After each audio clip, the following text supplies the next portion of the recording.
Hello, my name is Ruth Cromie and I am the Convention and Migratory Species COP appointed Counsellor for Wildlife Health.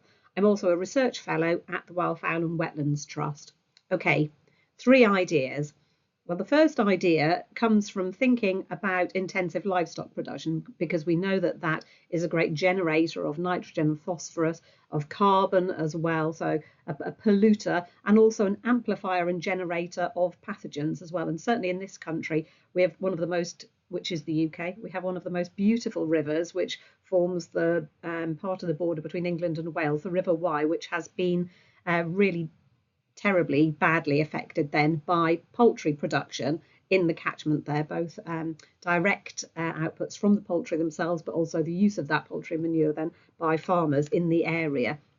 And really, I think that people don't always understand about some of the health consequences, not just to themselves, but to the entire environment and wider communities as well, of things like livestock production. So my idea is a One Health traffic light scheme, actually not just on what we eat, but on what we consume generally and what we purchase. There are other traffic light sort of systems out there which usually relate to your personal health, but this is wider than that. Now, I know this is not going to be easy to do because there are so many axes on which you would have to work that out, and what might be okay in one country then by the time you've flown it somewhere else then is not as good for the environmental side of things.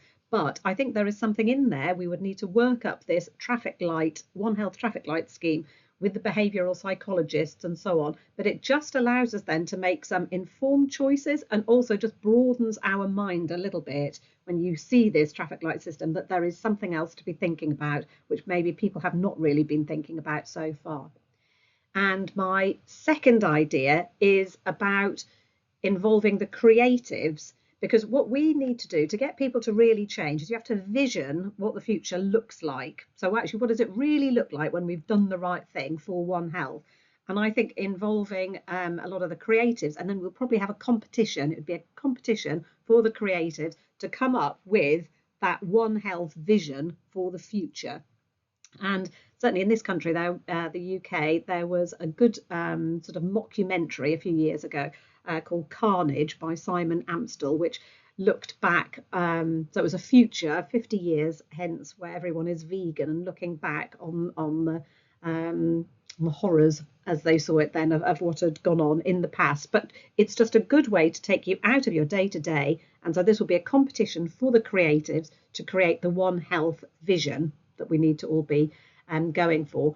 And my last idea then is about One Health cities, and it's an award, and there are already One Health initiatives out there for cities. So maybe it's more than cities and it's more than just public health. Maybe it's about One Health landscapes, but it's an award that you can go for at whatever scale you want, might even be nationally, where you can prove that you really have been thinking about One Health in all those different framings that you have done, whether that is in transport, agriculture, education, housing, and so on. So that's your One Health Awards. Those are my three ideas.